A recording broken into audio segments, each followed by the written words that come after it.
पता है दोस्तों, एक भयंकर असुर था। उसका नाम था संबर। उसके भय से पूरा स्वर्ग लोक कांपता था। आज हम लोग देखेंगे उसी की कहानी।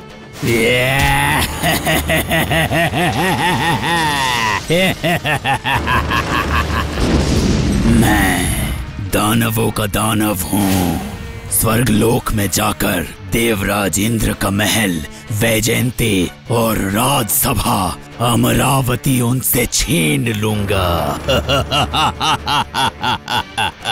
और उसके बाद मैं बनूंगा स्वर्ग, धरती और पाताल का एकमात्र राजा, राजा संबर असुर।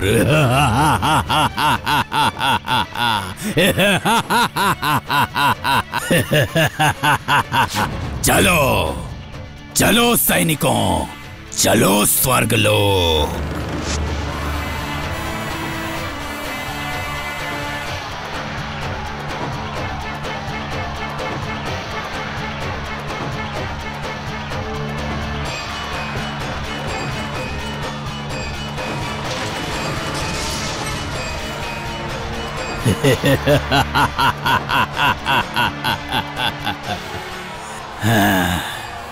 देवराज इंद्र, तैयार हो जाओ, तैयार रहो। मैं आ रहा हूँ मैं स्वर्ग राज्य में।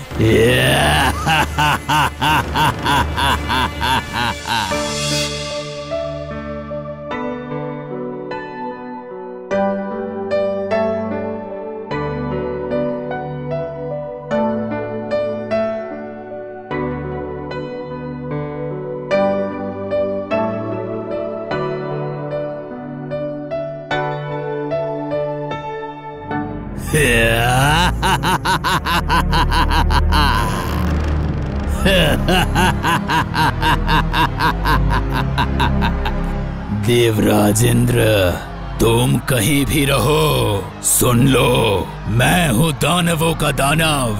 आज मैं तुमसे ये स्वर्गलोक छीनने आया हूँ।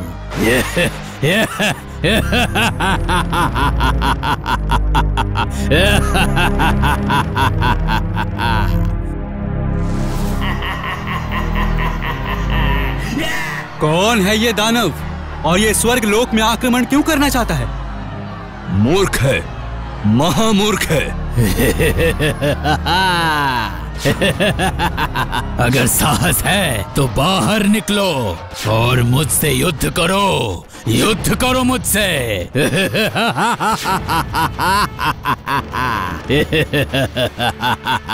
भयभीत हो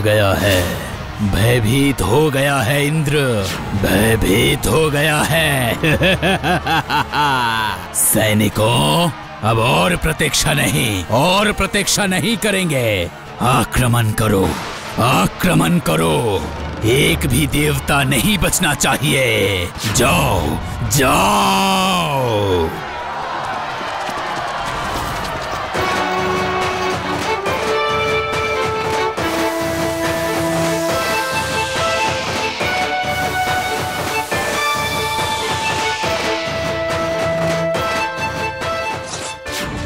देवराज इंद्र, स्वर्ग का आकाश उस दानव के बाणों से बिल्कुल ढक गया है। अब क्या होगा? अब युद्ध होगा। मेरे सैनिकों को तैयार करो, हम सब युद्ध में जाएंगे। जो लोग पैदल चल के युद्ध करेंगे, वो लोग पदातिक। जो लोग घोड़े पे सवार होकर युद्ध करेंगे, वो लोग घोड़सवार। जो लोग धनुष्वान लेकर युद्ध करेंगे, उन सारे धनुर्धारियों को कहो युद्ध के लिए तैयार हो जाए। मेरे रहते हुए ये स्वर्गलोक कभी किसी असुर के हाथ में नहीं जाएगा। संबर!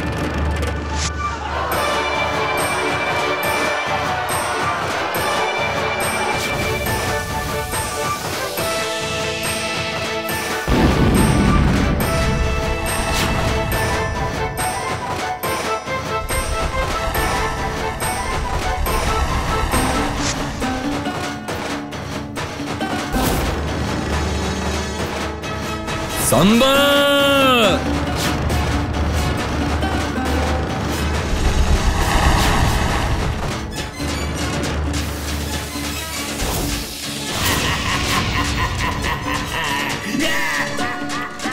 दुष्ट असुर, तुम्हारा इतना दुस्साहस! रुको, आज मैं तुम्हें नहीं छोड़ूंगा।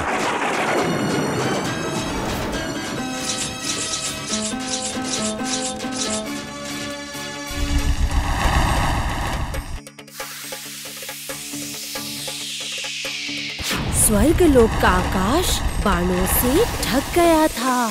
दिन में ऐसा लग रहा था जैसे रात हो गई हो। संबर और उसके सैनिकों ने स्वर्गलोक में हाहाकार मचा दिया था।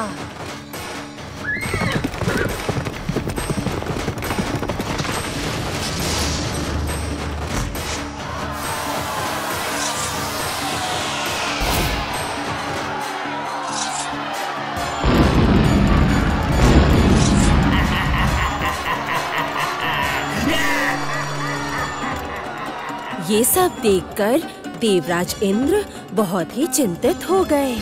ऐसा ही चलता रहा तो स्वर्गलोक का सिंहासन संबर छीन लेगा। तो अब क्या किया जाए?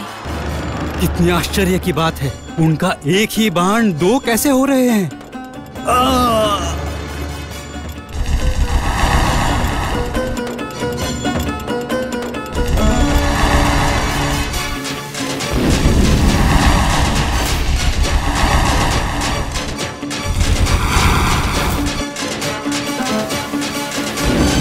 ऐसे युद्ध लड़ना असंभव है। एकमात्र प्रजापति ब्रह्मा ही मुझे इस विपत्ति से उद्धार कर सकते हैं। प्रजापति के पास जाता हूँ, सुनता हूँ वो क्या कहते हैं।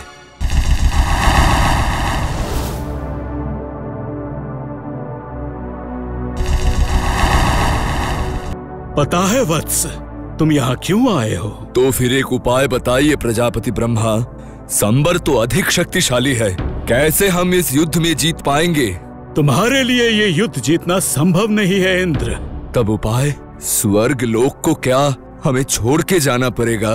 इस युद्ध को जीतने का बस एक ही उपाय है, और वो उपाय है राजा दशरथ। वो अगर आके संबर से युद्ध करते हैं तो ही तुम्हें इस युद्ध में जीत की प्राप्ति होगी। राजा दशरथ? हाँ इंद्र, स्वर्ग में विपत्ता आन पड़ी है। तुम स्वयं धरती लोक पे जाके दशरथ से मिलाओ और उन्हें मुसीबत के बारे में बताओ। दशरथ तुम्हारे मित्र हैं। मुझे लगता है ऐसे समय में वो तुम्हारी सहायता अवश्य करेंगे। जैसी आज्ञा प्रजापति ब्रह्मा। दशरथ से भेंट करने के लिए मैं अभी अयोध्या जाऊंगा। ब्रह्मा का आदेश मानकर इंद्र चल पड़े राजा दशरथ से मिलने। राजा दशरथ की जय हो। अरे देवराज इंद्र, आप? मैं तो सौभाग्यशाली हूँ। आइए आइए। स्वर्ग राज्य में विपत्ति आन पड़ी है, इसीलिए मैं स्वयं आया हूँ आपसे सहायता मांगने। ऐसे मत कहिए देवराज, केवल बताइए करना क्या है? असुर संबर स्वर्ग राज्य का सिंहासन हड़पने के लिए हमसे युद्ध कर रहा है। उसके आक्रमण से मुझे भी भाग के आना पड़ा है। ये क्या कह रहे हैं? ये युद्ध बहुत ही भयंकर है राजन। प्रजापति का उपदेश लेकर मैं आपके पास आया हूँ। आपके बिना ये युद्ध जीतना असंभव है राजन। अवश्य मैं जाऊंगा स्वर्गलोक में। सेनापति! बोलिए महाराज। सारे सैनिकों को लेकर तुम अभी चलो मेरे साथ स्वर्गलोक में। देखता हूँ ये कौन दानव है जिसने स्वर्गलोक में आक्रमण किया है। चलिए देवराज, चलिए स्वर्गलोक। राजा दशरथ देवराज इंद्र के साथ अपने सैनिकों को लिए स्वर्गलोक पहुँच गए और स्वर्ग आकर उन्होंने युद्ध शुरू किया संबर के साथ।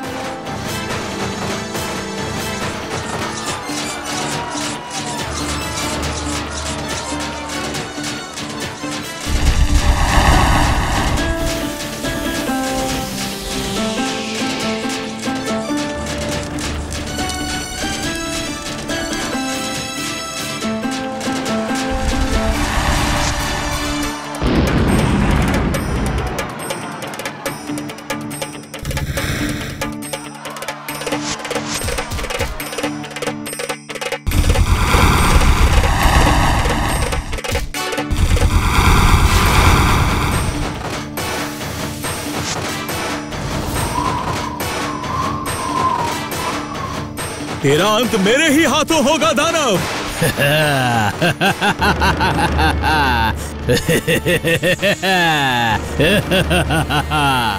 मुझे मारना इतना सरल नहीं है।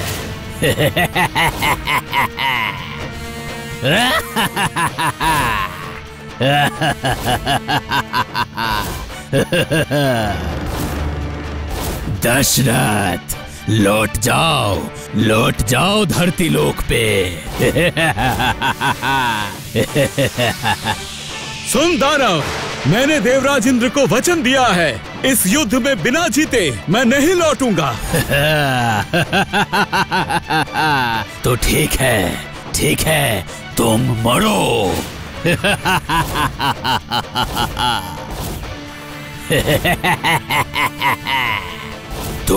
तुम मुझे देख ही नहीं पाओगे, और यदि तुम मुझे देख ही नहीं पाते हो दशरथ, तो तुम युद्ध किससे करोगे?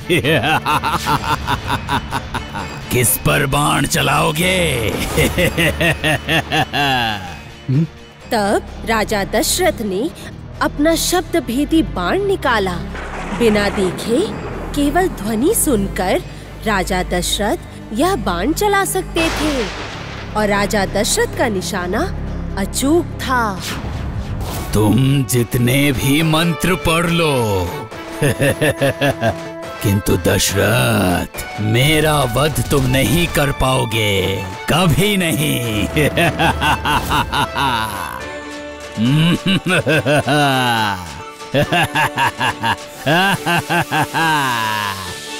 ऐसा है क्या? तो फिर ये ले।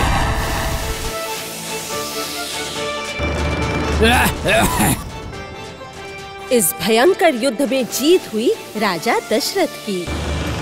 स्वर्गलोक फिर से चला गया देवराज इंद्र के पास, और देवराज इंद्र भी इससे बहुत प्रसन्न हो गए। धन्य है आप राजा दशरथ, धन्य है आपकी अस्त्र विद्याएं। बोलिए आप क्या वरदान चाहते हैं?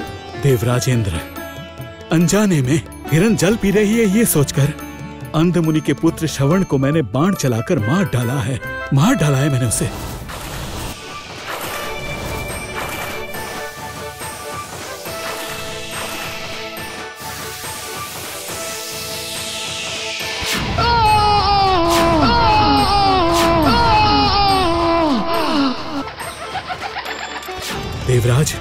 देवराज, मैं ऋषि हत्या के पाप से मुक्त होना चाहता हूँ। चिंतित मत होइए दशरथ, ऋषि हत्या का पाप आपको नहीं लगेगा। आप निश्चिंत होकर अयोध्या लौट जाइए। ठीक है, तो फिर मैं अयोध्या लौट जाता हूँ। प्रणाम देवराज। जय राजा दशरथ की जय, जय राजा दशरथ की जय, जय राजा दशरथ की जय, जय राजा दशरथ की जय। महाराज की जय हो। महाराज, आप बिल्कुल स्वस्थ लौटे हैं, इससे हम प्रसन्न हैं। कौशल्या, सुमित्रा, ये क्या कैकेयी नहीं आई? महाराज, मछली रानी कैकेयी अपने कक्ष में आपकी राह देख रही है। ठीक है, मैं स्वयं मछली रानी से भेंट करके आता हूँ।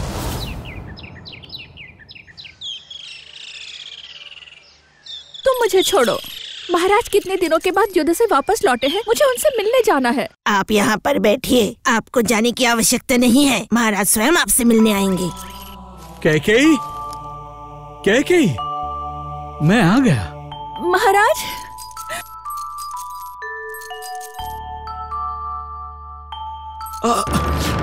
क्या हुआ? देखो, आप तो घायल हैं। इधर आइए ना, आराम कीजिए। नहीं, कुछ नहीं, मैं ठीक हूँ। तीर के कारण आपके पूरे शरीर में चोट लग गई है, घायल हो गए हैं आप। मुझे इस चोट की औषधि पता है। मैंने उसे बचपन से औषधि के बारे में सिखाया है, आप चिंता ना करें। राजा दशरथ को अपने ही कक्ष में रखकर उनकी सेवा करने लगी रानी कैकेयी।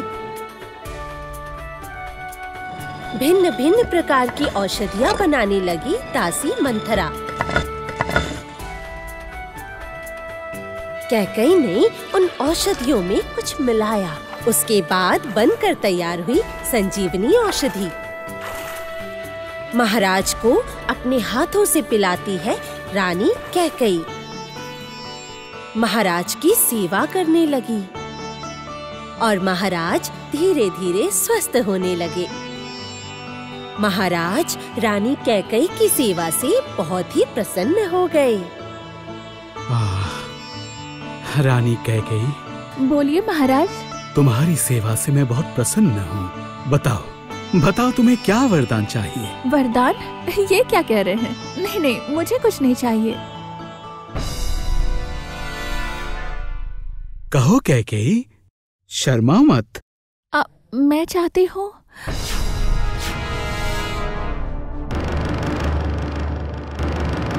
बाद में मांग लीजिएगा, अभी बोलिए कुछ नहीं चाहिए। महाराज, मैं अवश्य वरदान मांगूंगी, किंतु अभी नहीं। जब सही समय आएगा मैं स्वयं आपसे मांग लूंगी। ठीक है, जैसी तुम्हारी इच्छा ऐसा ही होगा। मैं अपने कक्ष में जाता हूँ रानी। तुम्हारे कारण ही मुझे नया जीवन मिला है। तुम्हारा मंगल हो।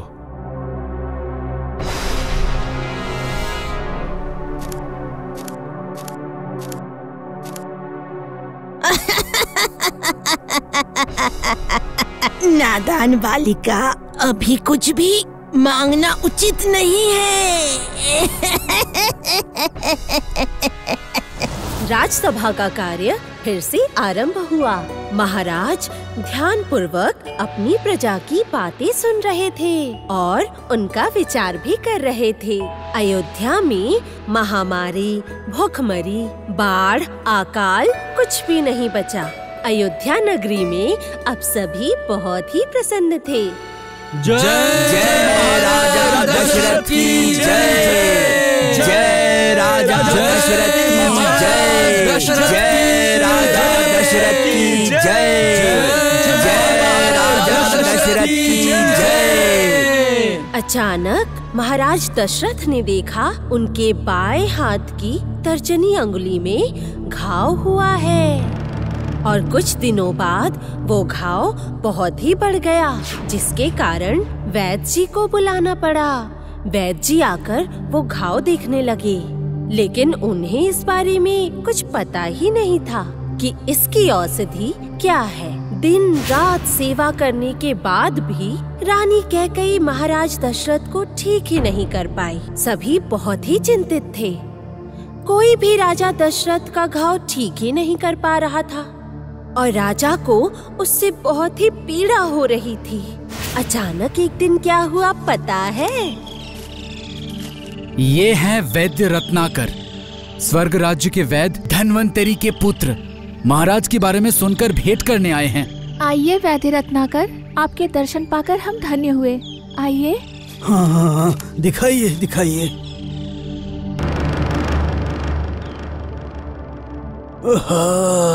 ये कैसे हो गया है? इसमें तो सड़न होने लगी है। हाँ वैद्य रत्नाकर, इसे ठीक करने के दो ही उपाय हैं। पहला है बिना घृणा किए हुए शंबुक खाना पड़ेगा, इसमें थोड़ा समय लगेगा। और दूसरा, उंगली में बहुत अशुद्ध रक्त जमा हुआ है, इसके बाद भी रक्त बह रहा है। यदि किसी ने इस उंगली को अपने मुंह में लेकर सारा रक्त निकाल लिया तब ये ठीक हो जाएंगे, परंतु कार्य कठिन होगा। पत्नी के लिए पति देवता होते हैं, परमेश्वर होते हैं। इनको स्वस्थ करने के लिए आपने जो कहा मैं वही करूंगी वैद्य रत्नाकर। ईश्वर आपका मंगल करे महारानी। नहीं नहीं कैकई, तुम ऐसा कुछ भी मत करो। तुम्हें हानि हो सकती है, हानि हो सकती है तुम्हें रानी। पहले आपका स्वस्थ होना आवश्यक है महाराज। मैं अपने लिए नहीं सोच रही, आप चिंता मत कीजिए।